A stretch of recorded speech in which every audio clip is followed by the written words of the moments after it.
ইরানের নাতানজা পারমাণবিক কেন্দ্রে নাশকতা চালিয়েছে মোসাদের এজেন্টরা। এমনকি এই সংস্থায় ইরানের শীর্ষ পরমাণু বিজ্ঞানী মোহসেন ফখরেজাদেহকে হত্যা করেছিল।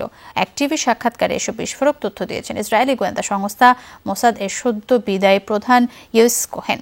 জানান, বিভিন্ন সময়ে ইরানের পারমাণবিক কেন্দ্রগুলোতে অপারেশন চালিয়েছে, অনেক তথ্য সংগ্রহ করেছে মোসাদ। বিশ্বের সবচেয়ে শক্তিশালী গোয়েন্দা সংস্থা, অথচ নেই তেমন কোনো হাকডাক। আড়ালে থেকে স্বার্থ উদ্ধারের সিদ্ধহস্ত মোসাদ প্রতিষ্ঠার পর থেকেই আলোচিত সমালোচিত।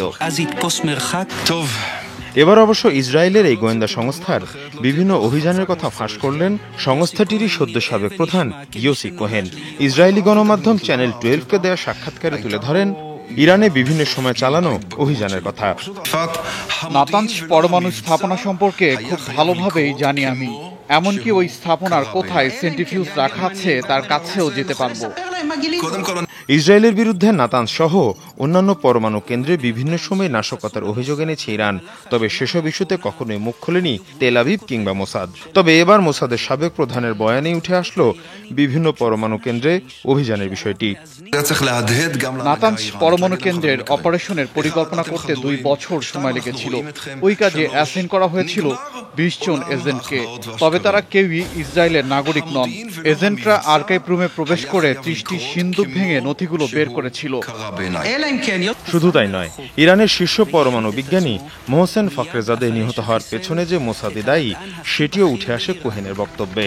এমনকি 2010 সাল থেকে 2012 সালের মধ্যে ইরানের 4 পরমাণু বিজ্ঞানীকে হত্যার বিষয়টিও স্পষ্ট করেন কোহেন।